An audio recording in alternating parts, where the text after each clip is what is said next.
हम आपको अपने पिता की बात बता रहे हैं। हमारे पिता जिस दिन हम भागे उसके 3 दिन बाद हमको पकड़ा गया। खोजबीन सब शुरू हुई तो 3 दिन बाद पकड़ा गया कि एक गोरा लड़का है वहां जंगल में देवी के मंदिर में रह रहा है। तो पहले बड़े भाई आए तो उनको तो कठोर शब्दों से कह के, बहुत विवेक प्रवीण था, बचपन में भी बहुत विवेक प्रवीण था, मतलब प्रवीण ना होता तो संसार की यात्रा काटते हुए भगवान ऐसे कैसे लाते। तो जब पिताजी आए तब हम मिल गए, क्योंकि वो एक कठोर स्वभाव के और बहुत धर्मात्मा पुरुष थे। उनकी हम आंखों में कभी आंसू नहीं देखा।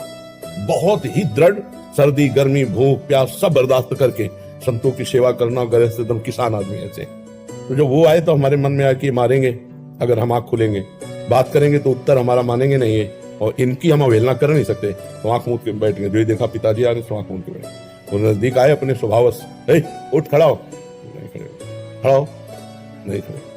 तीसरी बार का आप खड़ा हो जा तो हमें लगा डंडा पड़ेगा, चौथी बार तो खड़े हो गए, बच्चे ही थे, खड़े हो गए। तो चाचा जी वगैरह उनको बड़े भैया कहते थे, तो हम भी पिताजी नहीं कहते थे, हम भी बड़े भैया कहते थे। तो उनका बड़े भैया आपसे प्रार्थना करें।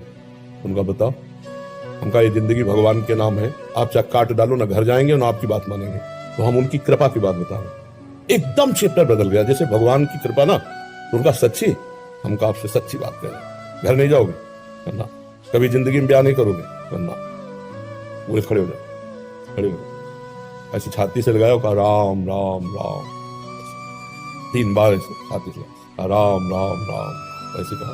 तो कहा जाओ, अगर ऊसर में भी बैठोगे तो फूलों की वर्षा हो। जाओ, जिंदगी में कभी तुम्हारा कोई बाल बांका नहीं कर सकता। पर एक बात ध्यान रखना, अगर आप बाबाजी बनते हो तो हमारा आशीर्वाद, ऊसर में भी बैठोगे तो फूल बरसेंगे, और जिंदगी में कोई बाल बांका तुम्हारा नहीं कर सकता। और अगर कहीं किसी की बहन बेटी देखी तो फिर तो हमका जिंदगी में आप इस बात को कभी नहीं सुनोगे। तो वो तो पधार गए, कई वर्ष हो गए उनको पधारे हुए, पर उनका आशीर्वाद, माता पिता का आशीर्वाद भगवान का आशीर्वाद होता है।